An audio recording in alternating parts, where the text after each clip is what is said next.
This officer can't believe this guy. Live PD. By now you've seen an episode or two of these insane cop cam cases that are getting popular on social media. This particular show features unedited footage of real-life cop cam situations that tend to capture some of the most iconic moments. Today, we feature some of these moments, from a lady hitting her mother-in-law with a stroller until she passes out, to a guy who was caught driving a stolen vehicle claiming he didn't know how to drive. So relax and be ready to be entertained. Number 10, Obama is not a month. This wasn't the first time this officer made it to this particular residence. He and his partner had been there often since the daughter of the complainant is always intoxicated and causing trouble. On this particular day, her mother had had enough and was filing a complaint against her after she damaged the house landline phone. On arriving at the scene, her mother was outside the house running away from the chaos. The officer got into the house and informs the occupant that he was from the sheriff's department and was coming in. The lady in question was seated by the bed trying to massage her foot, which she claimed had been run over by her mother. The officer assures that it was never done intentionally since she was only trying to get away from her madness. When asked if she damaged the phone, she adamantly denies as she proceeds to get up and show the officer the phone, which clearly looks vandalized. Since she was intoxicated on something, the officer was certain it was pills, but the lady wasn't sure how much she'd taken and answered enough when asked. The officers proceeded to question the type of pills she'd consumed as they check her bag, which had prescription pills belonging to someone else, which was illegal. Without resisting arrest, she immediately told the officer, "Take me to jail already." The EMS was called to check on her vitals and possibly take her in for tests before she was booked at the station. This is where the joke is. The lady was so zoned out that she couldn't even tell what month or year it was. When asked, she responded, "Obama? Seriously, miss?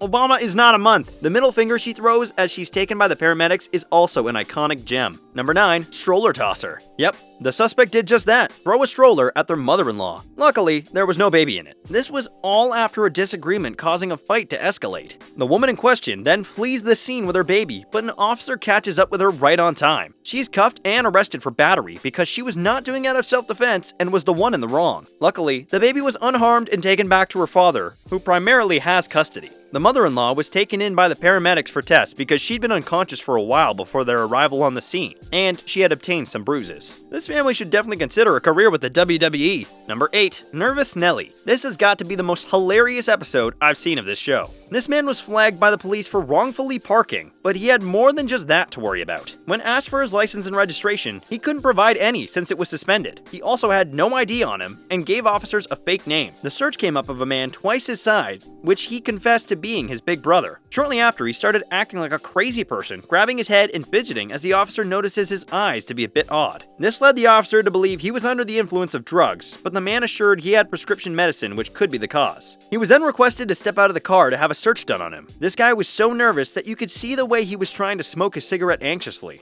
Luckily, he had no open warrants and the officers just wrote him a ticket for driving a vehicle with a suspended license and lying to an officer. Since he was in the clear, they had to confirm he was not abusing any drugs, which came out clean too. What a lucky guy. Number 7, looks nothing like you. This officer signals a young man who at first seems confused as to why he's being called by a policeman. The policeman explains that one of the officers noticed he was acting suspiciously when he saw them since he turned around the other way and wanted to do a check on him to verify he was in the clear. When asked if he had any ID on him, he had none, so he opted to give the officers a name. He also mentioned that he'd previously been arrested for malicious mischief. Before running his name in the system, the officers wanted to know his social pages, but he claimed to have none. He assured them that he had no warrants and the time of his arrest was 2 years before this particular encounter. At this point, the officer was just trying to gather information on the suspect. When asked if he had any tattoos while getting booked, he claimed they were recent. This was even more suspicious for the officer, who opted to run a search on the man. The turnout was pretty shocking. The man they found looked nothing like the man standing in front of them. The guy who was now panicking kept insisting it was him, and it was drugs that had messed him up. He proceeded to lie by saying he was to take another booking photo. He couldn't even state the correct date when he was arrested, and ended up being cuffed for giving false information. After further investigation, his social media was discovered and a search on his correct name done. He had a warrant since he escaped community custody and was taken to the station. Number 6, talking herself into cuffs.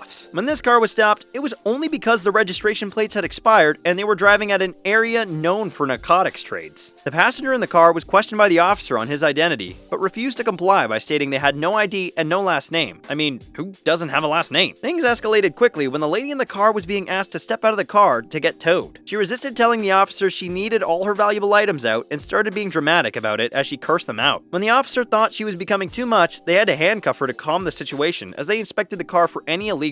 It was then towed and the lady was taken in for obstruction, a clear indication of why we shouldn't run our mouths. Number 5. Can I text my mom? When this car was flagged, it was because the car was bouncing back and forth from the center line and being driven at awkwardly slow speeds. At first, the driver felt cooperative, and when asked by the officer if there were any firearms, weapons, narcotics, or controlled substances in the car, he refused and answered, "No, sir." He just wanted to get everything over and done with. At this point, he had no idea there was a canine unit and was shocked to see the canine pulled out of the police van to search his car. The man panicked and requested one of the officers to allow him to text his mom since he wasn't going to make it back home that night. This raised even more suspicion to the officers, and they were right. The alert by the canine came back positive for narcotics in the car, prompting the police to search his vehicle. The text he sent read, "I love you. I'm sorry. I failed you again." The officers learned that the man had gotten out of jail 2 years prior due to assault charges. In his car, a shotgun was found, as well as an ounce of unknown white powder, together with scales and cash. This was a clear indicator that he was trading the substances and was taken in by the officers. At least Mom had a hunch as to why her son wasn't coming home that night. Number 4. Just giving her a ride. An officer stops a car after spotting a passenger not wearing her seatbelt. When the driver is pulled over, he claims that he's on his way to work. The officer notices the lady acting suspiciously, as if she was reaching for something, which she tells the officer is her phone. This doesn't feel right, and the officer proceeds to ask the two how they knew each other. The girl claimed to have known the man for about a year, but only knew his nickname, Fool. She even proceeds to show the officer that she has his contact saved on her phone as Fool. All this seemed fishy to the officer, who then requested her to follow him to his car. The officer tells the girl she obviously doesn't know the guy, but she still insists that his name was Fool. He then gets her details and asks if she had any warrants, which she adamantly denies. The girl then confesses that the man was an old client of hers, and at the time, she wasn't working, but instead on her way to buy some controlled substances. When the search came out, there were several warrants on the female, as the male she was with was on parole. The officer asks Fool to step out of the car for some questioning, and tries to manipulate him by telling him the lady had already spilled the beans on him. He denies any involvement with the drugs and claims he was only heading to work, and he opted to give her a ride. Luckily, no drugs were found on him. Just the female was taken to the station since they uncovered evidence proving she was working on the streets and using illicit substances. Number 3. Late for a very important date.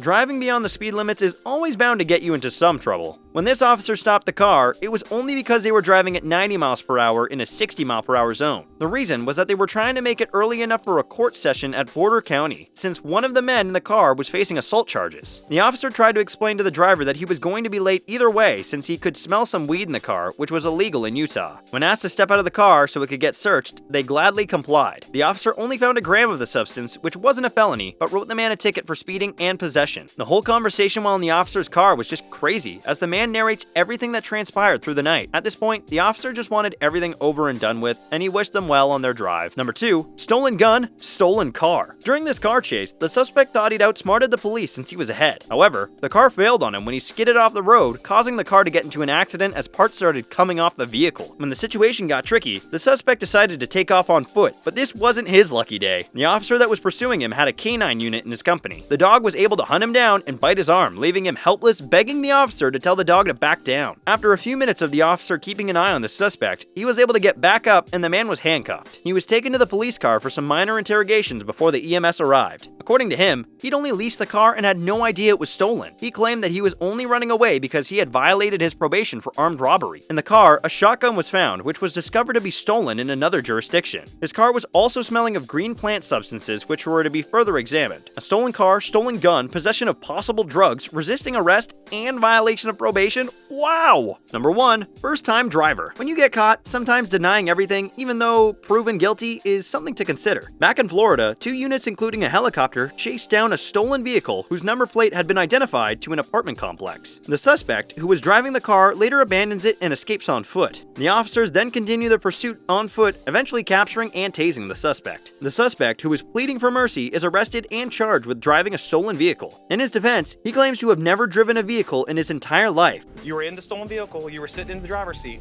okay? You know that car don't belong to you, you're getting inside the car, you take off running, you don't have a driver's license, but you were about to start driving. I was startled.